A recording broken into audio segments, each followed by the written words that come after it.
Welcome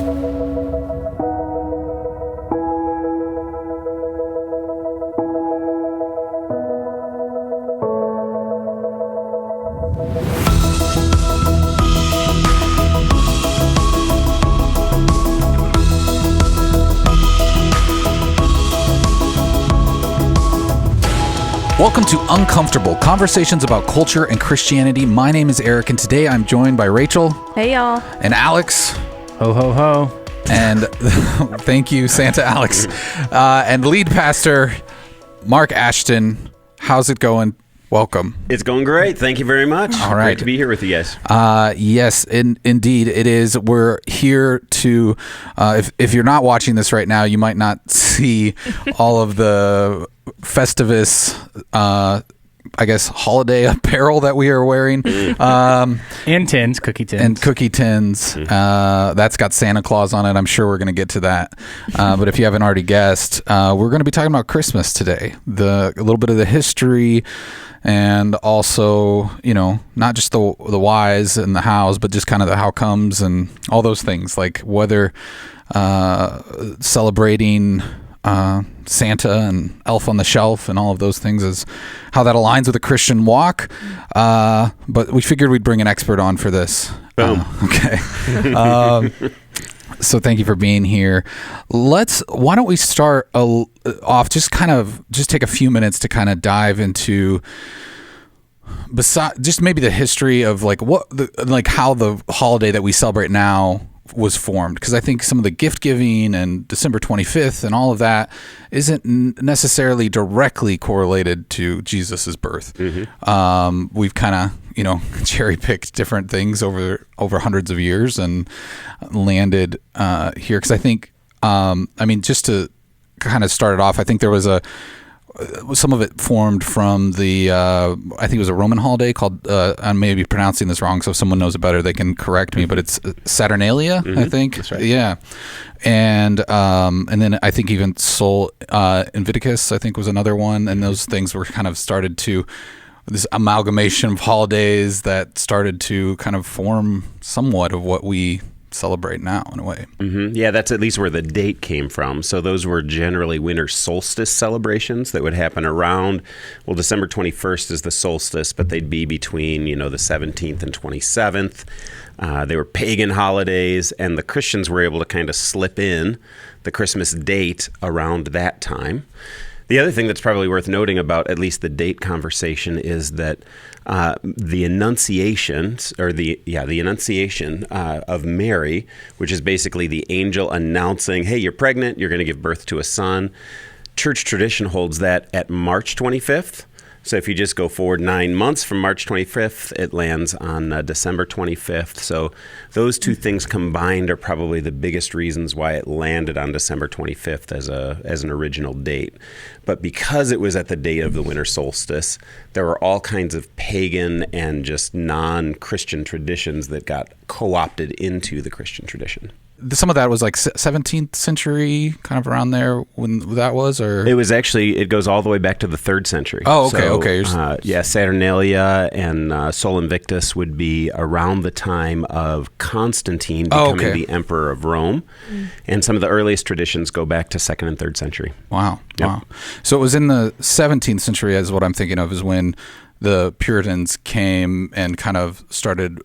Almost at that point, they were like, I think in Massachusetts, they had banned Christmas because there was like some pagan connotation with it, and they were like, "This is bad. We don't want to do this." But it was a lot to do with kind of the way they celebrated it and some of that sort of thing. And one interesting fact I saw was that it didn't even become a national holiday until 1870, which is kind of interesting.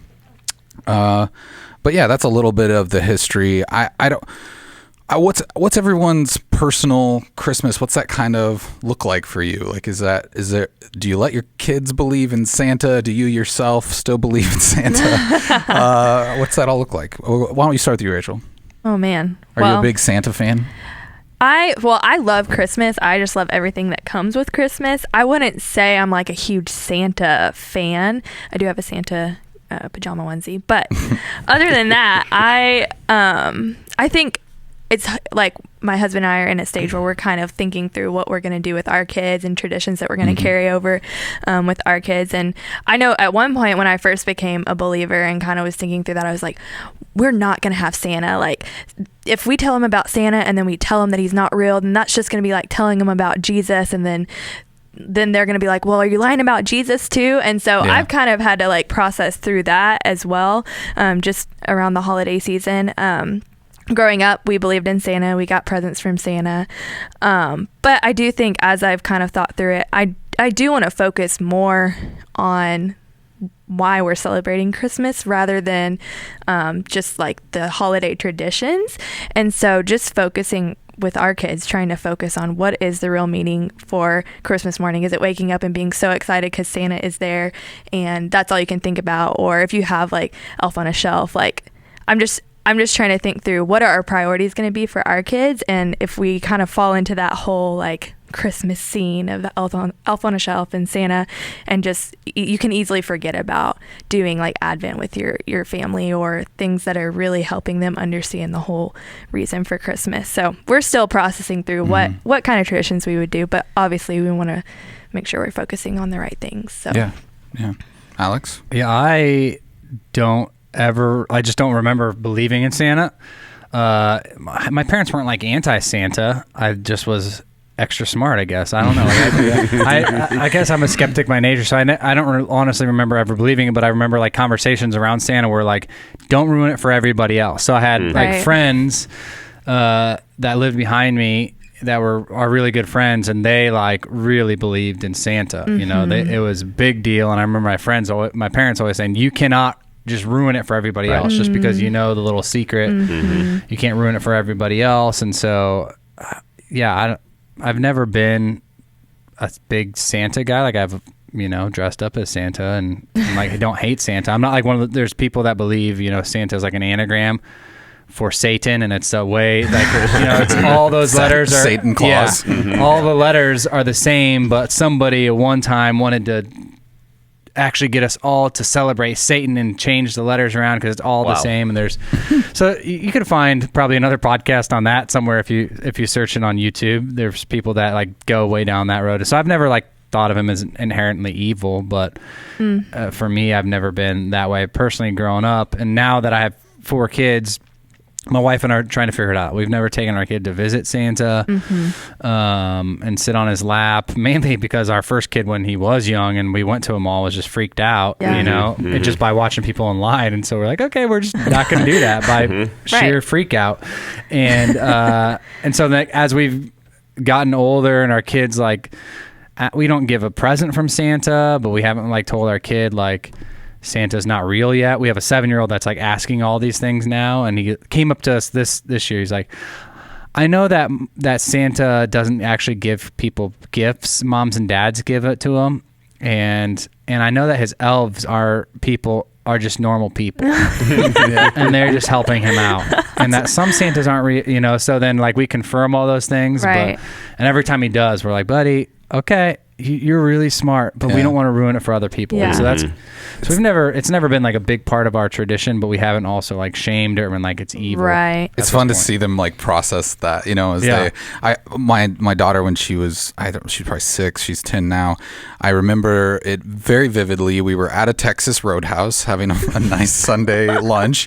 And she was sitting across the table from me, and the Santa thing, we just kind of played around with it. We never really said yes or no. We just, whatever. And she was so young, I didn't know how much it mattered at that point. But she just impassionately asked me, is Santa real or not? And her eyes started to water up, and she like got to the point, and I'm like, well, and I was caught off guard. I didn't know like how to approach it, and she asked me again, and at this point tears are starting to roll down her face. She was so upset. She needed to know the truth. And I think you mentioned you're a skeptic. I'm kind of the same, and I think she must be kind of, in that same vein. She was just so upset. She had to know is it real or not? So I'm trying to do my best to kind of break it all down. Well, it's a spirit of giving, and that's why we celebrate with Santa. And then I kind of mentioned St. Nicholas and the history there a little bit, and how he was this patron saint of children, and on and on and on. And I was like, he's not alive anymore, but that's kind of how it morphed into the Santa Claus thing. I left out the part about the 3 pickled boys and how there's a legend that he rescued 3 murdered children that got put in pickle barrels and he resurrected them. I figured that was too dark for her at that point. I hadn't even heard of that. Yeah, No. there was some terrifying story. It's like a Catholic legend. Anyways, so I told her this, and she was kind of like, okay, I understand it, at least for her 6-year-old brain. My wife later gets a text from one of her friend's moms at school that said, hey, can you explain why Madison's telling my daughter that Santa is dead? Wow. Okay, that's not how I intended that to go for just go around telling kids that Santa is dead. But right, it's like you want to be cautious. You don't want them to be that person at school, but it's crazy how impactful and like meaningful that one moment is for a kid, because I can remember the exact moment when I walked in the room. I was like, Mom, I need to talk to you in private, and pulled her aside to another room and was like, I know Santa's not real, and just started crying. And it was this impactful moment that I will remember for the rest of my life. And it's just the weirdest thing that you're just so into this holiday and season, and then when you realize that there's something wrong about it, and I almost felt a little bit ashamed, because I was like, I know he's not real, and then I was like, and the Easter Bunny too. It all collapses in that moment. Put it all together. Yeah. I know for me, growing up, the only thing I really remember about Santa Claus was that my parents told me I get presents as long as I keep believing in Santa Claus. Oh. So, I was probably 22 before I stopped believing in Santa Claus, and I got socks under the tree every year, so it was great. It was great. That was a bonus. Yeah. Oh my goodness. That's great. And now your kids are on the other side. So what did it look like in the Ashton household as your 4 kids who are now, at least high school and up, I assume? Yeah. I hope if your daughter is listening and she doesn't know, your youngest daughter that's in high school doesn't know that this isn't what breaks it for her. Yeah. That Santa's not real. So yeah. So we had one factor that I never considered when we were actually making our decisions around this, and that is that we had a cousin, same age as our oldest son, who her parents were just vehemently pro Santa Claus. They wrapped the entirety of Christmas around Santa Claus. And so the things that you guys mentioned, the caution of don't blow it for somebody else, were magnified 10 times for this one cousin. And so we had to say, okay, we know that Santa Claus is fictional. How do we navigate this with our kids? And so we kind of experienced Santa Claus as a part of the broader Christmas milieu that we really never talked about that much, but it was in the backdrop of things that happened. Caleb was probably a lot like Alex. Caleb's our oldest, naturally skeptical, caught onto things right away, and I don't think any of our kids ever had that trauma moment where they discovered. It was just kind of like, well, Star Wars isn't real, or the Pretty Little Ponies aren't real. That's just a little game that we play with, and Santa was kind of in that same category of he's not really showing up, but isn't that a funny tradition that this is the way that things happen? And then when it came to presents, our kids got presents from Santa, but they might also get a present from Luke Skywalker or from Barbie or from whatever thing they're into that year. In fact, that's one of our Christmas traditions is we don't put, from mom and dad on any of our presents. They're all from whatever characters they happen to be into at the time. So it's just kind of a funny piece that's under the tree, and they're always discovering. Sometimes it relates to the gifts that they're actually getting, that present will be opened. Sometimes it's totally irrelevant, but it's just part of Christmas comedy in the Ashton household. That's very interesting. I think for me, I've been amazed. From student ministry, I'll never forget, because you kind of assume at some point, and I don't know what age that is. My kid's only 7, and he's starting to put all this together. I would assume maybe 6, 7, first grade. Most kids are maybe starting to put it together, and I'll never forget a Wednesday night in student ministry talking about this, talking about things we believe in and our faith, and kind of using Santa. What grade were they? They were 6th, 7th, and 8th graders, and I was just talking about it to middle schoolers, and just it wasn't in my notes or anything. And I'm like, you believed in Santa and things like that. And I just saw a kid, like his whole demeanor just changed in that moment. Mm-hmm. And I'll never forget that happening. And so then I wrapped it up. I went to his brother who was in 8th grade, and I was like, hey, bud, come out of your small group for a second. Does he really not know? And this kid was like sharp, like, anyway, I'm not going to stereotype people, but I was just shocked. Mm-hmm. Out of all the kids in the student ministry, he was the one that still believed. And his brother's like, yeah, he does. Wow. So I call his mom. I'm like, I am so sorry. Like, I didn't want to be the one to ruin this for him, anything like that. I call him out and I'm like, dude, buddy, I'm so sorry that like I told you this, that should have been your parents and all that kind of stuff. And without missing a beat, the kid says, but Elf on the Shelf's real, right? Oh. Wow. And I'm like, talk to your parents tonight. Like, I just feel really bad about this. And I don't know him that well, So I was just amazed at that in that moment. Like from then on, I'm like, okay, I'm working with middle schoolers. Santa is off limits. I can't talk about this freely because there's people in that age range, I guess, that are still But I think there are believing. people that would almost be upset that that's the stance you took. Like, I feel like there's people like, well, you need to just tell them the truth. Yeah. Pull off the Band-Aid, Like, I think that is kind of the polar opposite end of that is I think a lot of times there are Christians who are like, well, we shouldn't be fooling around believing in something like this or even teasing it out to our kids. And I think to your point, Rachel, is like, are we setting our kids up for failure in their faith walk when we're like telling them about this make-believe man who lives in the North Pole and brings you presents, and then we also want them to believe about Jesus when they don't really have maybe a good fundamental foundation for either of those things. Mm-hmm.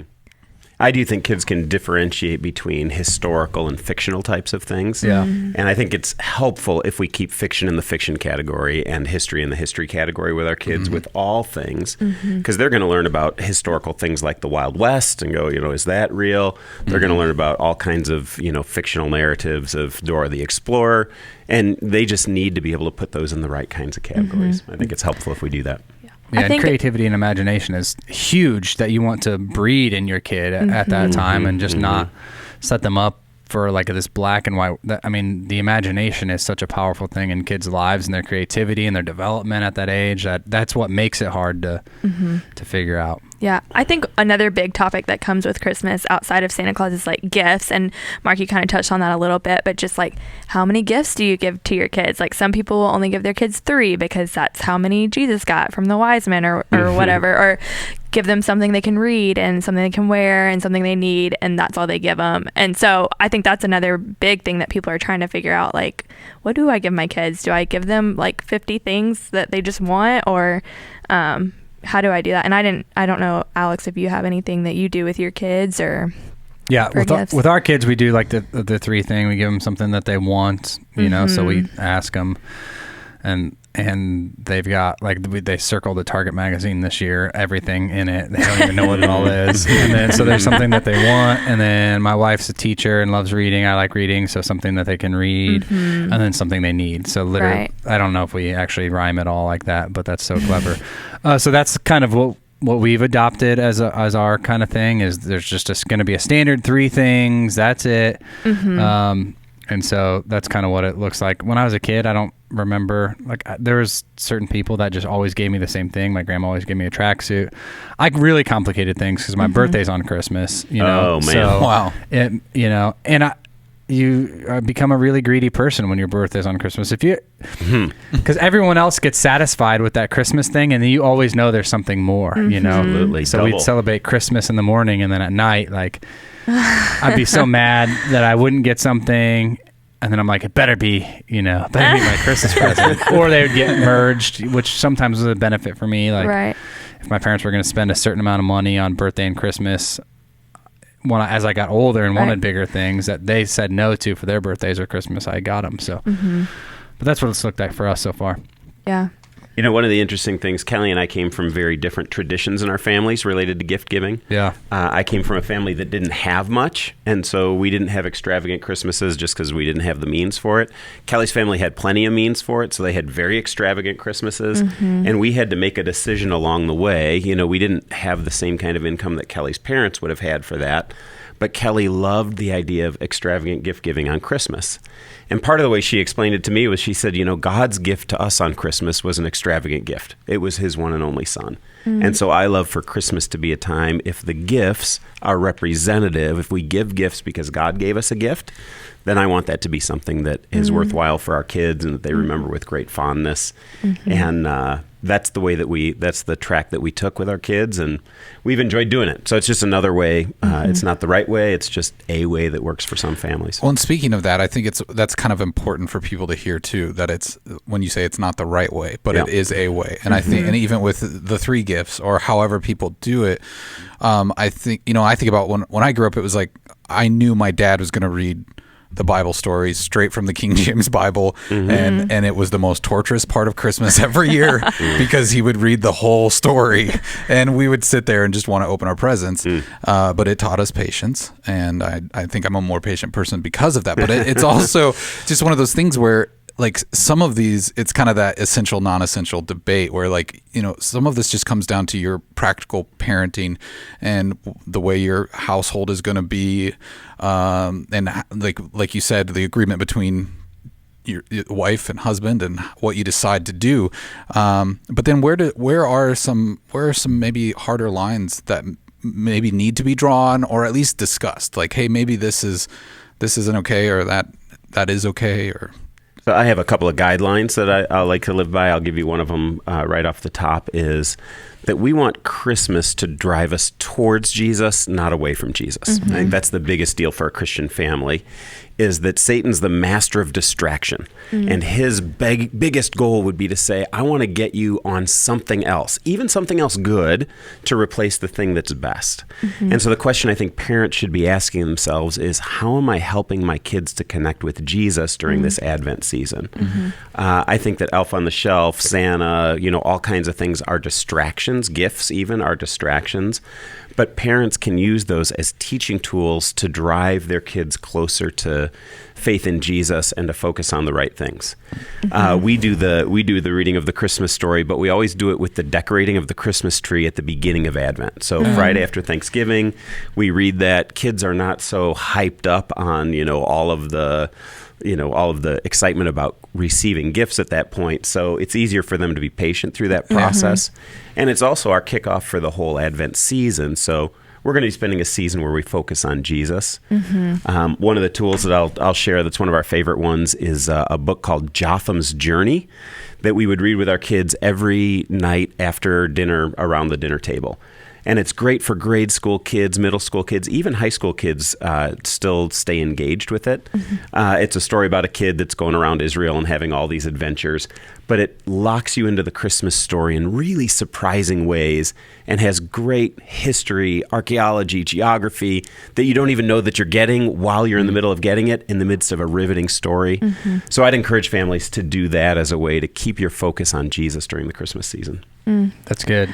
I was just going to say, I think these are some awesome things for people who have kids, but there's also people who might not have kids yet or who are single and who are trying to look at the Christmas season and figure out what are the traditions or rhythms that they want to have. And I think it's so important before you even have kids to establish those rhythms, because when you have kids, it's going to get hectic. It's going to get crazy. And if you don't already have some things set in place, it'll be really hard to start those when you have kids. So I think it's important when you're single or newly married or whatever to start those rhythms. And, my husband and I, are doing the Advent this year, and so we start on December 1st and we do that, and then we're doing activities together as a family that are free, and we can be together and spend time together each day and do Christmas activities. And so even if you don't have kids, it's so important to start now early with these things, because it'll be harder as soon as you have kids. Yeah, I think like Mark was saying, everything there's so much happening around the Christmas season and so many things that can kind of really push our eyes off of Jesus, which is the main thing. And so I've tried to wrestle with asking, is this complementing Jesus or is it conflicting with Jesus? Right. And I think Santa could do both, talking Right. about Santa and the history of it and how he was a saint, Saint Nicholas, and that's how even the name came. It can complement Jesus and his mission and somebody that's lived that way. Right. Or doing it in the wrong way can conflict with Jesus, and you can conflict with, like, there's a creepy guy that's watching you and keeping score and all of those kind of things. Consumerism. And things like that. consumerism can totally conflict with Jesus. And so I think as we approach these things, for me, that's been like one of those wise questions that I've had. But the thing that I guess I wrestle with the most internally is like the lying thing. Like, obviously the 10 Commandments, thou shalt not lie, in Peter, he talks about it. Psalms talks about it. In Ephesians, like all over scripture, do not lie. Why are you getting so legalistic, Alex? And so that's like, I think the uncomfortable part for me as I'm wrestling with it as a parent is how much of like just withholding truth is lying, and how much like should I wait until my kid asks me? How much should I withhold truth inside of this? Like how all of those things, like where does the lying, because I think that's where it gets people uncomfortable, is like we know that there's some kind of moral stance around lying and we want to just be faithful to not doing that. And so I guess since we have the Reverend on, like what would you say about like how do we not flirt with that? I'm intentionally lying to my kids, and is withholding truth from them lying? I guess that's my question for you. Yeah, that's a great question. And I can tell you what Kelly and I decided to do was we decided we would never lie to our kids about Santa Claus. So we never said, Santa Claus is coming tonight, Santa Claus is bringing you gifts, any of those types of things that would move Santa from fiction to fact. But we would watch the Rudolph the Red-Nosed Reindeer special together, and we would, allow it to be a part of the backdrop. And then the question is really an age-appropriate question. So kids are going to have different developmental places where they're wrestling with different issues. And when they get to the place where they're sorting through, fact and fiction, and they're ready to have that conversation, you just have it naturally. And as I mentioned, it was never really awkward for us. There was never a crisis moment because we had never really set them up with that expectation. Truly, it's exciting enough that Christmas is coming tomorrow and there's going to be presents under the tree and all of these kinds of things. We're going to Christmas Eve services together. The whole environment is so exciting that really adding Santa in does not accelerate the Christmas experience for a kid. Yeah. So I don't think there's really any reason to tell kids those things. Yeah. Yeah, there's so many things around the Christmas season that don't even have to do with Santa that are just so fun, and just you get to do it with your family and be together. And so it really isn't that necessary to make it more fun for kids. And we tried to do the Elf on the Shelf thing. Like one year someone gave us the box, and like it was the most stressful thing in the world because like every parent was like posting, all these crazy things that they're doing. And my kid, we left it in the same place for 3 days in a row because I climbed up on a ladder and put it way up on a thing, and I just kept forgetting. And every night I was too tired. And so there's like this perpetuation of like feeling like I got this lie I got to keep up. Exactly. And so I think that was like the thing is, it forced us to like have this oh, he's watching you, and like that just feels weird when you're saying this fictional thing is watching you, and then like to introduce grace. And let's be honest, we would all be on the naughty list. Absolutely. And so those are some of the things I think if you speak about that and you talk about that to your kids, but then you don't want them to be the weirdo where, not weirdo, not your kid's a weirdo. Thanks for calling my daughter a weirdo. The one that your parent, another parent calls you and says. No, it's fine. I get what you're saying. I get what you're saying. No. But I think, I'm with you on that. I think like every year I start seeing Elf on the Shelf posts and I'm like, all right, I'm going to mute you for 30 days. And I don't want to see this. Well, like, and I think if you're spending more time setting up your elf like scene than actually sitting down with your kids and sharing the reason for Christmas with them, then that might be where it's kind of like, okay, are you spending your time wisely with your kids? But I mean, it can be a fun game, right? Like it's, and if that's what it is, it's more about, where'd mom and dad put the elf today, instead of. And Alex, you brought up another thing. You see all these other parents doing this, and then the comparison kind of comes in of like expectations. Well, if they're doing it, I need to do this, and I got to keep up with all these people that are doing these crazy Christmas things, and then it's just not fun. It's just expectations. And then people ask, why am I so anxious? Why do I have so much anxiety in my life? It's like you're constantly, and it goes with presents too. Like, oh well, my friends at school are getting iPads and you got me shoes. Like there's always this like compare and contrast thing, and then it just brings this anxiousness on top of the holidays. That's already a stressful time of year. Not so. Even when you're listening to this podcast, we've all given some ideas for traditions for Christmas, but it's so important for you to get together as your own family and bring your kids in on it. I think that's awesome when you can bring them in and be like, what's something you would love to do this year for Christmas? And that would just make it special for you. It's really about your own family and what you need as a unit. So. Yeah, another thing that I would add in that I think is helpful to keep the traditions focused on Jesus is to give explanation behind certain Christmas symbols that have a Christian background to them. Now, some of them you would say, hey, historically, I know that that's not really where it came from. So a Christmas tree, for example, was co-opted from pagan traditions in Germany. But when our kids are little, we don't tell them that that's what was going on. We say, hey, an evergreen represents eternal life, and Jesus came to bring us eternal life. And we remember Jesus' eternal life when we set up the tree. Or Jesus is the light of the world. So when the lights come in, there's the extended example of explaining the candy cane and all the traditions that are behind that. It's a J for Jesus. It's a J for Jesus. And the stripes and all that, Yeah, the 3 red stripes and the taste of hyssop and all of those kinds of things that have great biblical explanations that you can put into it. And what it does is it overlays real Christmas meaning on top of our more trivial traditions that can actually put really healthy layers of faith in your kids as you go through the Christmas season.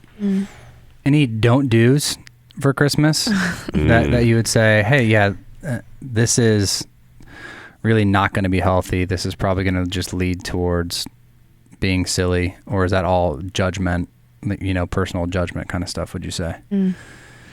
One of the things I would throw in that I would say is wise, but not necessarily a rule, is to keep your traditions not too ultra complicated. So in our case, Kelly's someone who does not like to make extravagant meals. And so early on, she asked our kids a question, what do you want for Christmas? Josiah was really young at the time, and he said, all I want for Christmas is a bottle of Coke. So we started having bottle of Cokes for breakfast at Christmas with the ready-made cinnamon rolls. Yeah. And that kept it simple for Kelly. It's our Christmas tradition. It takes like 20 minutes to do. It's not complicated. And every year we look forward to, cheap cinnamon rolls and bottles of Coke for breakfast. The only time of year we do it. I think sometimes simple traditions are the best because the best present that you give to people at Christmas is your presence. And if you make yourself too scarce because if you get these traditions that you have to keep up with, you can't have your heart with the people who are close to you. So keep things simple so that you can be really present with the people that you love. Yeah. And I would just say have hard conversations. Like I think there's expectations on family members. I was talking to someone yesterday that's like, I hate Christmas because in my husband's family, we have to their tradition is we have to give every niece and nephew a gift. And it drives us crazy because we don't know what they like. And we there's 18 of them. And we really can't afford it. Yeah. But there's this pressure. And I'm like, you just got to have that hard conversation with those people that you can't afford it and it's not good. Or my mom would always give me ugly shirts. Sorry, Mom, I love you. You got me this one. It's nice. But then she would get offended, if I didn't, she's like, I haven't seen that shirt on you in a month. And I'm like, yeah, it's because I took it back to JCPenney. And so I just had that conversation of hey, I love you so much. And because I don't wear those because I just don't like them. They fit me weird. If you give me money, it's going to be better stewarding, And so there's people that have so much stress on getting them the perfect gift. And if you just would have those hard conversations and not be afraid of offending people and going into debt or doing silly things. I would say that's probably a no-no, going into debt for something that you just can't afford to give some miraculous, feeling or sensation to someone, and you're going to be paying it off the rest of the year and then constantly getting in that cycle.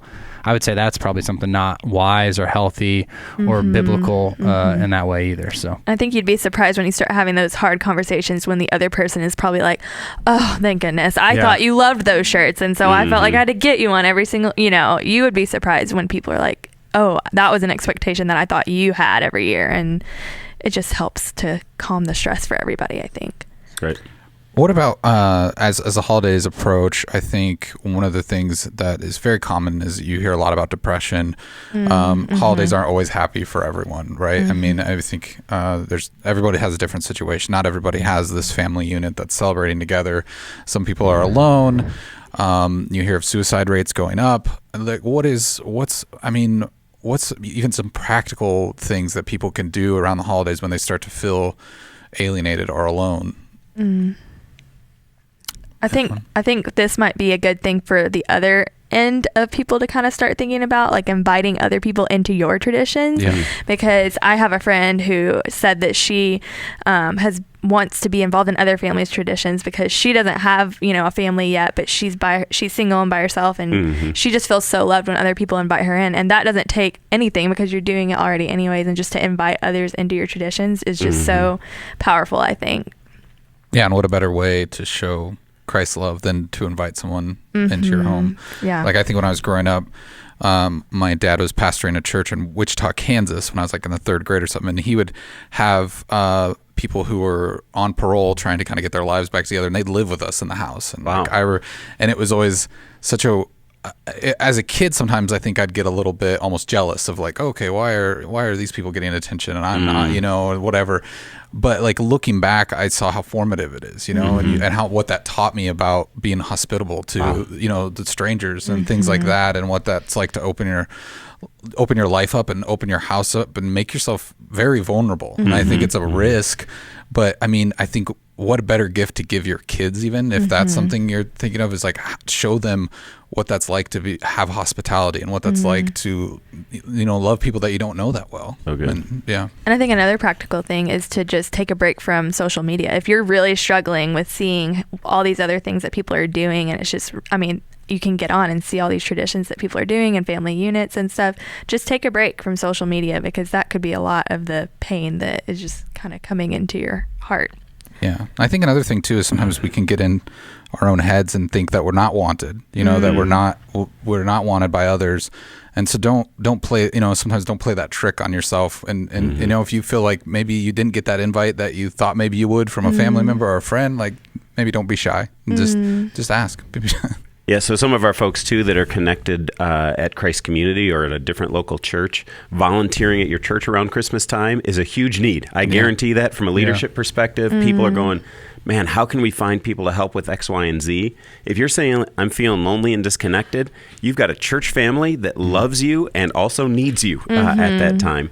And I've known people who have said, I pretty much take December 23rd and 24th, and I just volunteer at church those 2 days. I'm with people I love. I'm doing something that focuses me on Jesus. I'm helping the kingdom move forward, and it can be a very powerful experience. So I'd encourage people who are feeling lonely to say, is there a role at my church? And if you ask, I can guarantee the answer is yes. That's awesome. Yeah. That's good. Are there any other just practical points we want to hit before we wrap things up? I think we've covered a lot of ground, but is there something that a keystone thing that we don't want to miss before we, say fa la la la la, ride off on our reindeers here today? Yeah, I feel pretty good about it. For me, the bottom line is always, are you keeping your focus on Jesus? Yeah. And some of the other things are really trivial side conversations. Am I doing it? Am I helping my kids, my wife, my husband do that? And that's the key for the Christmas season. Yeah. That's awesome. I got one more hard question for you, Mark. Christmas shoes. What do you think about that song? Do you like that song? Oh, it's a tearjerker, man. Okay, it's a tearjerker. It's okay to listen to then. You can't get upset at people for listening to that. No, there you go. Even on the replay that it's on, every 12 minutes on the you just gotta Christmas cry channel. over and over. That's right. Just keep it rolling. All right. Thanks everybody for being here, especially you, Mark. Thanks for joining us today and answering some of these tough questions. If you want to reach out to us on social media, you can do that at CCC Omaha, or you can send an email to us here at the podcast. That's podcast@cccomaha.org. Thanks for listening, everyone, and we will talk to you later.